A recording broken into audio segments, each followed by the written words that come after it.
All right. Well, I've had to skip a few steps of videotaping because it's just tight quarters in there under that dash. It's just too difficult for me with the equipment that I have just to get, good video. I don't have a whole lot of good equipment anyway. I'm doing all this on an iPhone right now. So I do have some other equipment that I've bought. I just haven't really learned how to use it yet.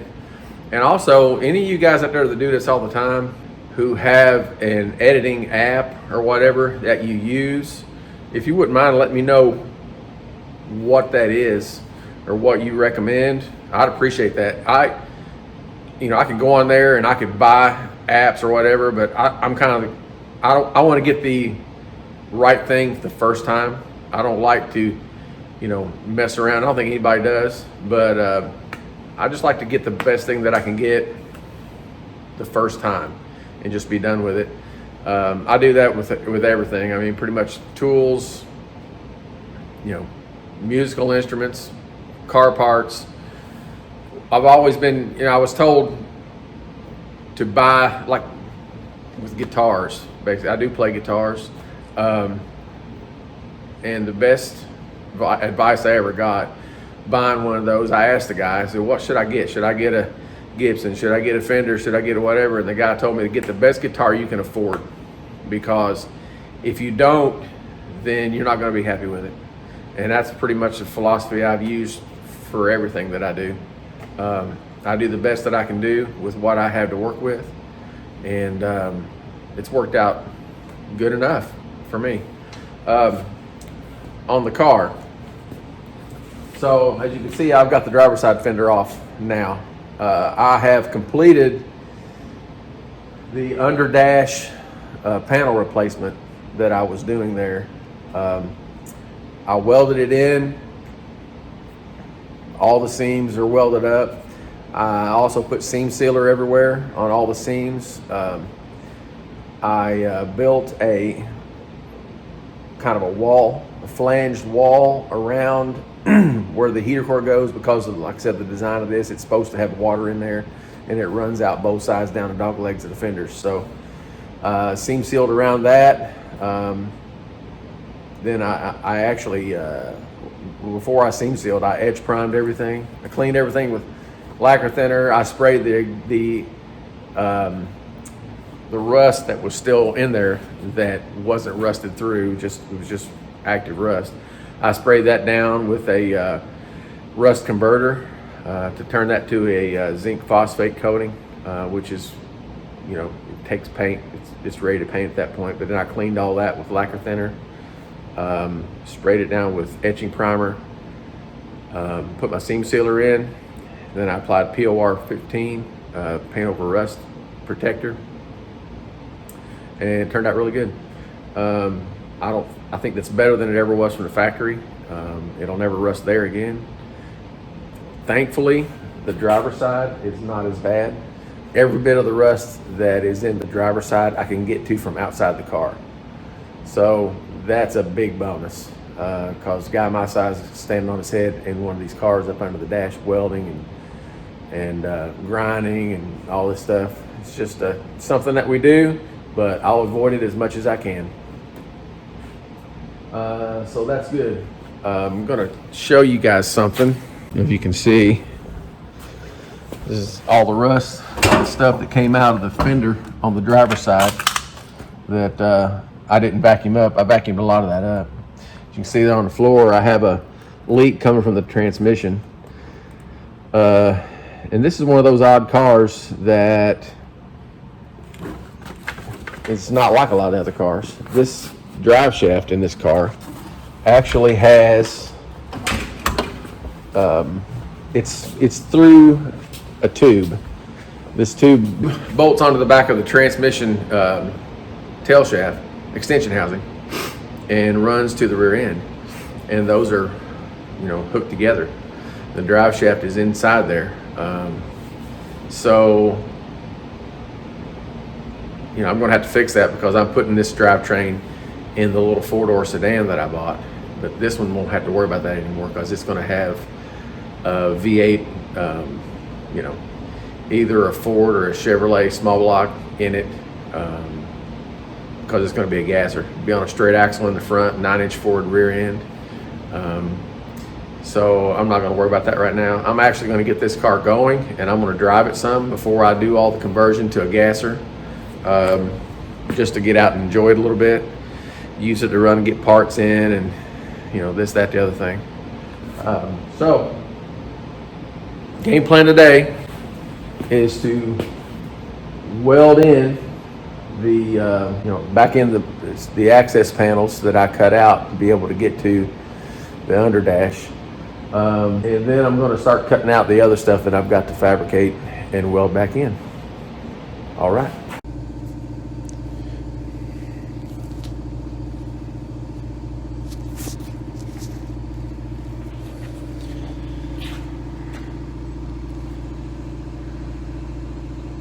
All right, so you can see I've got the patch panel for this goes there.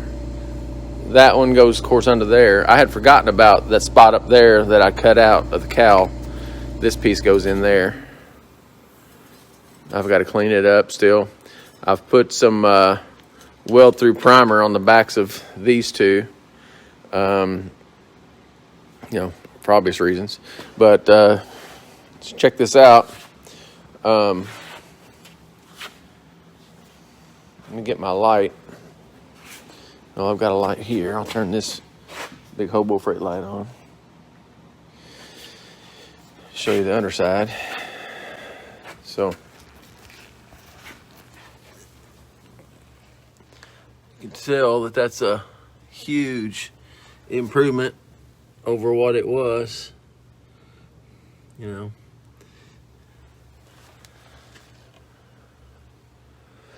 There. And then this other side, you can see there's still a spot there, a little hole that I got to patch there. It's be easy. It's just flat with a flange on it, and I'll spot weld those, drill and spot weld them. This one here, is worse than the other side as far as this area, but like I said, I can get to all of it from outside the car. This whole piece will have to be remade, and I'll have to build this piece back. This apron goes back, inner fender and flanges onto there, so I'll rebuild all that.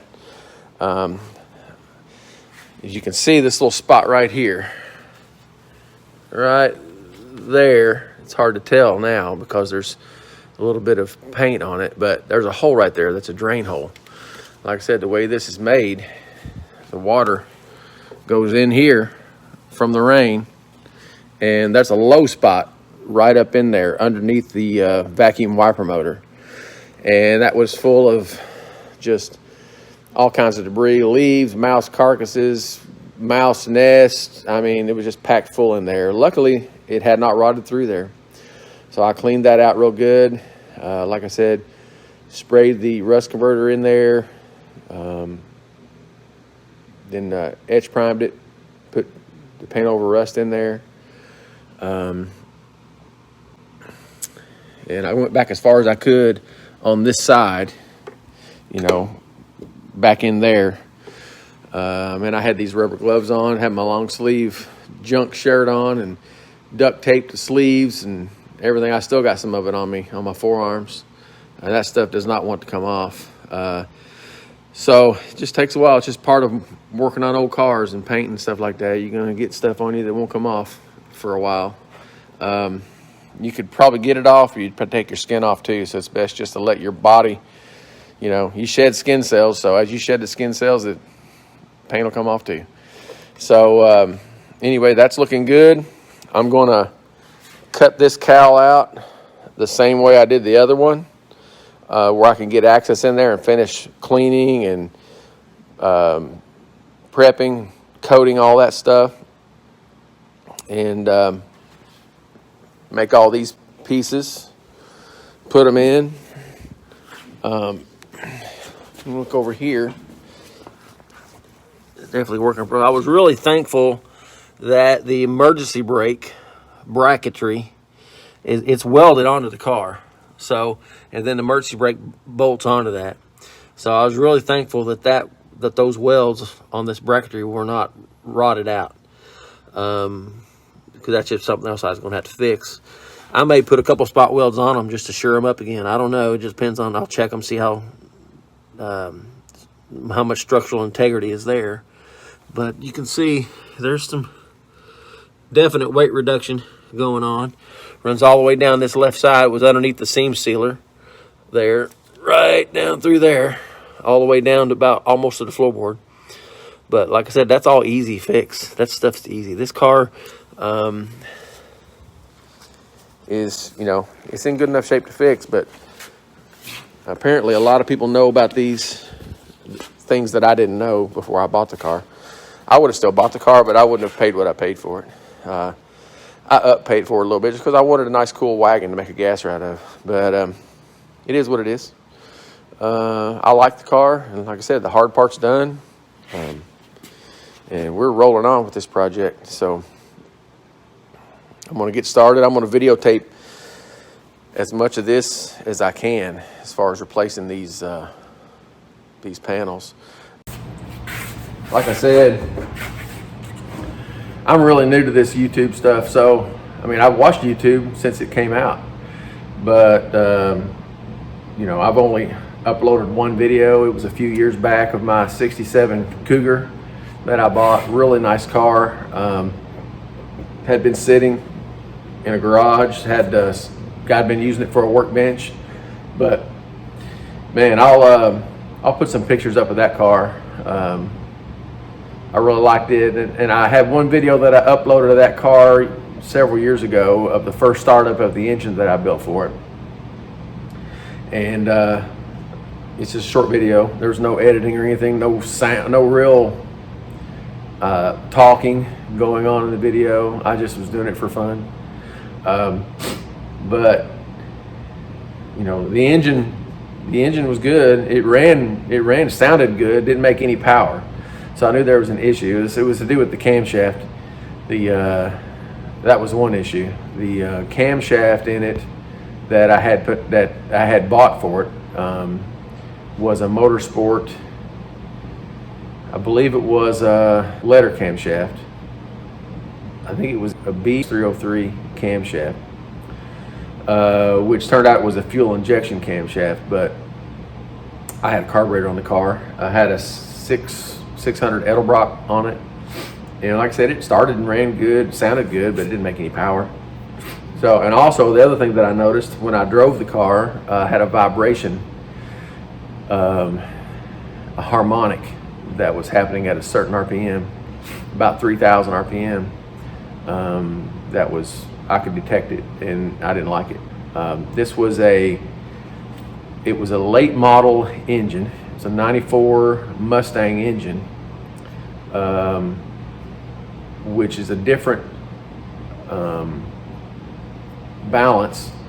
It takes a 50 ounce balanced flywheel and balancer on the front. It really didn't need to be internally balanced, but I wanted it internally balanced because I like my engines to run really smooth. You know, from the factory they get them as close as they can, and then they throw a flywheel on there and a harmonic balancer to offset whatever, you know, it's within a tolerance. I like them to be closer than the factory. So I did have it internally balanced and put the right flywheel on it and the right balancer, and it ran really smooth. But I also changed to a 600 Holly, which just dramatically improved the performance of the engine. So the car ran really good. It made really good power after that. I never had it dyno tested, but it was definitely in the mid to high 300s range, which is pretty good for a little small block. It's a street car. But anyway, that's the only video I've ever uploaded, and it's short, but you're welcome to check it out. You know, I appreciate you checking it out if you want to. This is going to be my first full build video, so I appreciate you all sticking with me on it and bearing through my amateurish, you know, taping and editing. I'm gonna get better at it, but it just takes time. All right, I'm gonna start videotaping this and get some work done.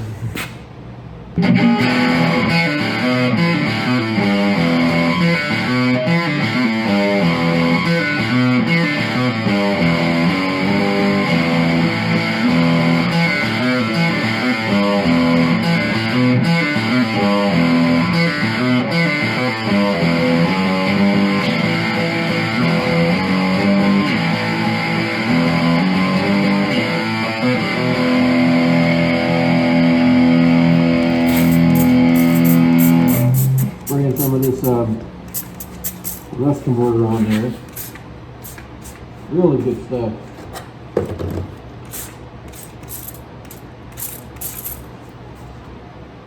It is bare metal, but into the little porous areas that you can't get to, you could get to them with the sander, but you'd have to remove a whole lot of metal, and I don't want to make this any thinner than I have to. So let that dry. We'll come back and put some weld through primer on there and get ready to start welding those in. I'm going to go ahead and cut some other pieces out that I have to replace while we're waiting for that to dry.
So this little spot right here, as you can see, this wheel's worn down a little bit and it's still too big to really get in there. So this is why if I got to switch to a bigger wheel, sometimes, you know, if you got a step like this, a small wheel that's worn a little bit like this won't reach it, right? So you replace it with a brand new wheel that's bigger so you can reach in there. But I keep these because a lot of times you got to get into a smaller place.